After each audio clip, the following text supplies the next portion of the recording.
Magandang umaga sa inyo lahat. Dito na naman tayo pang pag-usapan ang napakagandang topic sa board exam, and that would be your DM or diabetes mellitus. Isa nga po ito sa mga common na mga disorders na tinatanong talaga sa board exam, and hindi nga ito nawawala kapag meron tayong mga board examination. The reason why this is one of the high yield topics that we have in our nursing licensure examination is because napakarami po nating pasyente that have this condition. So when you become a nurse, you are highly likely going to meet someone in the hospital that have diabetes mellitus, and therefore you need to know the pathology, the complications, the associated treatment that are related to your DM. So when you talk about DM, guys, we have two types of DM: diabetes type 1 and diabetes type 2. Okay, so in this video we'll be giving an overview of what these conditions are. So, and in the next video we will delve into more detailed signs and symptoms as well as the diagnostic criteria na ginagamit natin sa DM. So without further ado, let's start.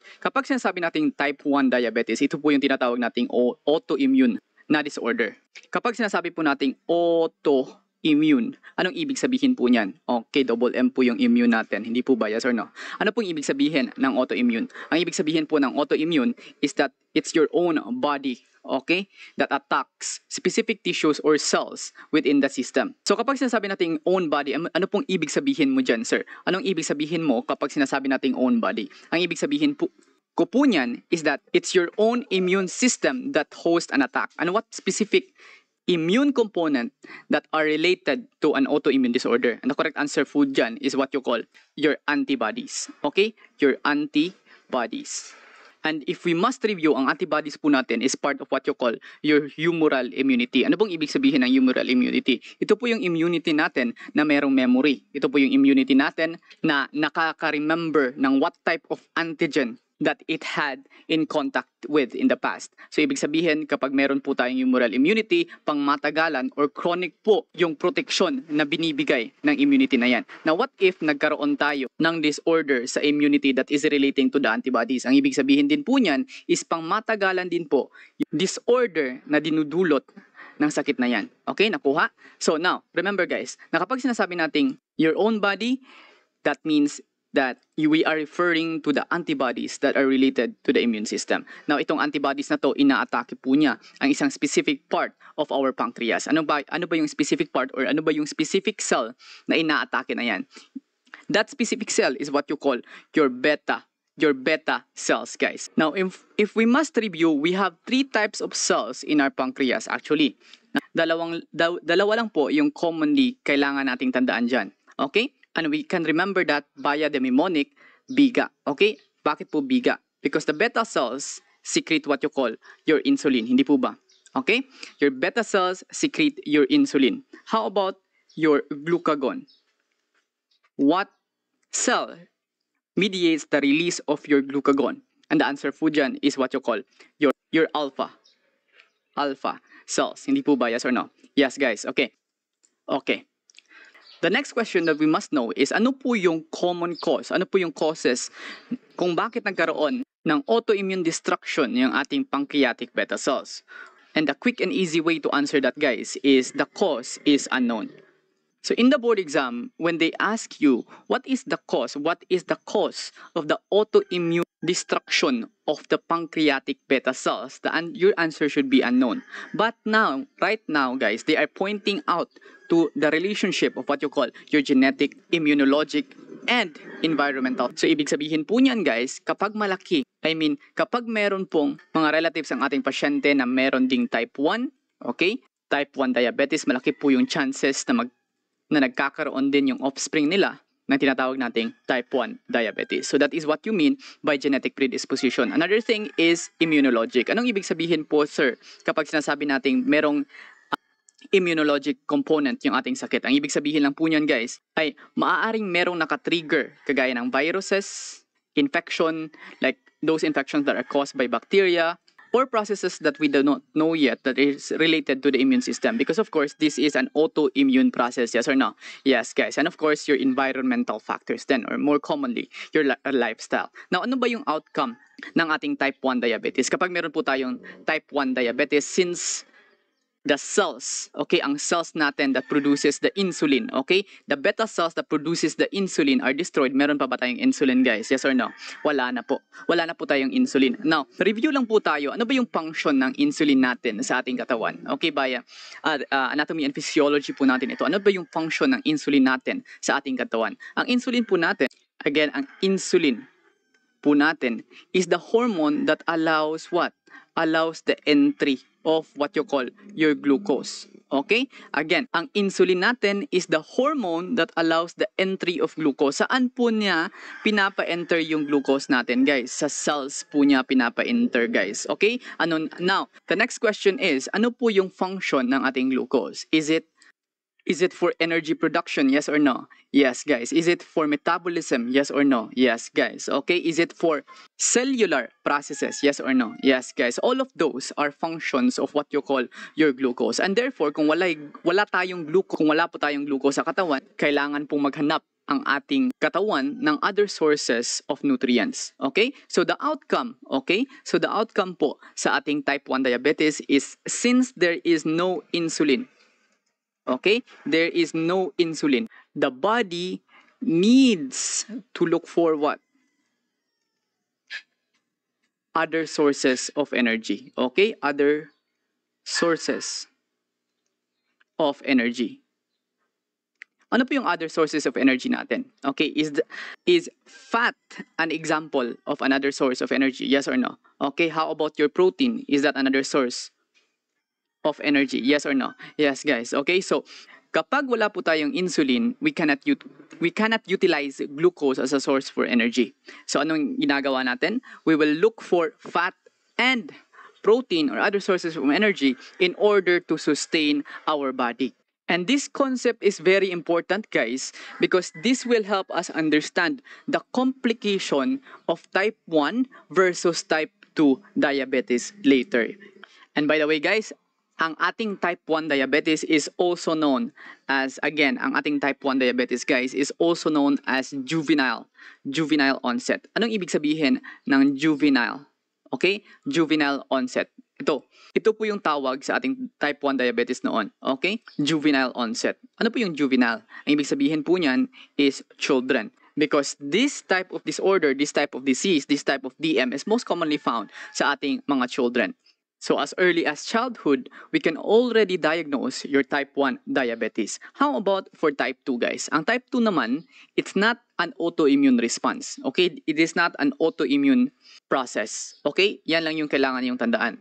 Because right now, marami pong mga researches that point into the autoimmune component of our type 2 diabetes. But let's just focus on ano talaga yung nag-cause ng ating diabetes type 2. Okay?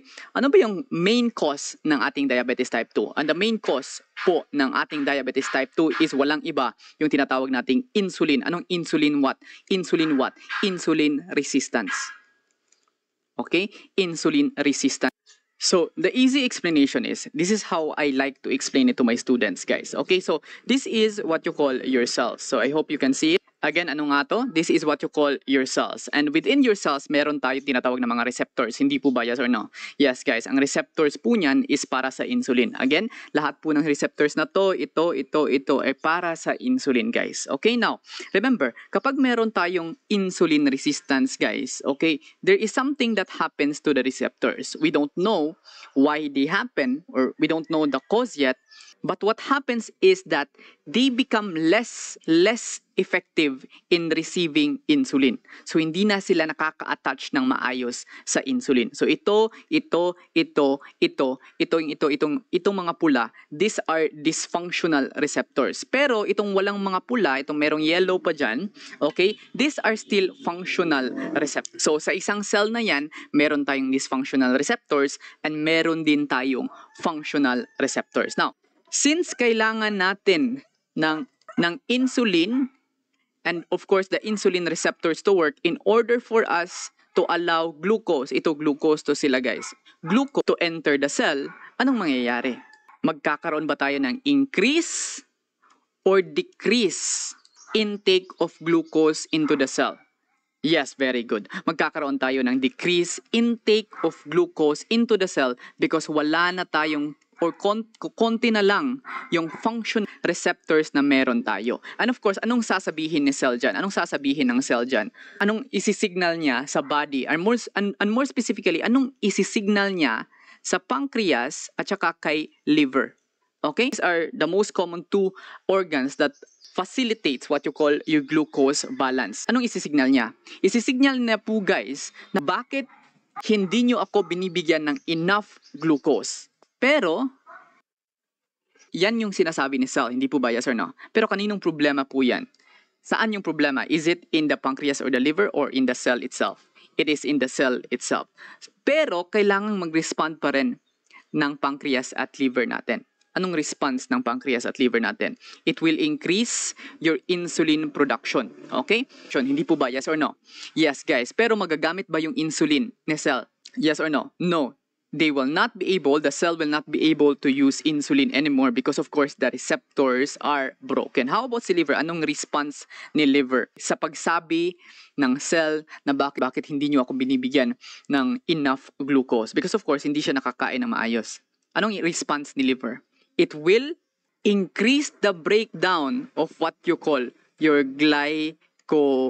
Ano ba yung glycogen natin guys? Is glycogen the storage or stored form of glucose? Yes or no? Yes, guys. Okay, this is the process of what you call glucogenolysis. Okay, glucogenolysis. Now, so anong mangyayari? Since nag-increase yung insulin natin at saka nag-increase din yung breakdown ng glycogen natin, anong mangyayari sa glucose levels natin? Bababa or tataas? Again guys, anong mangyayari sa glucose levels natin? Bababa or tataas? Ang glucose level natin ay tataas. Okay? Tataas yung glucose levels natin because there is more breakdown of glycogen into glucose pero hindi nagagamit yung glucose. Hindi po ba yes or no? So magkakaroon tayo ng hyper or marked hyperglycemia. So anong yung outcome natin dito guys? Anong yung outcome natin sa diabetes type? Because of the pathology, you will still have insulin. Hindi po ba yes or no? Okay? You will still have insulin. And therefore, you can still be able to use glucose. Okay?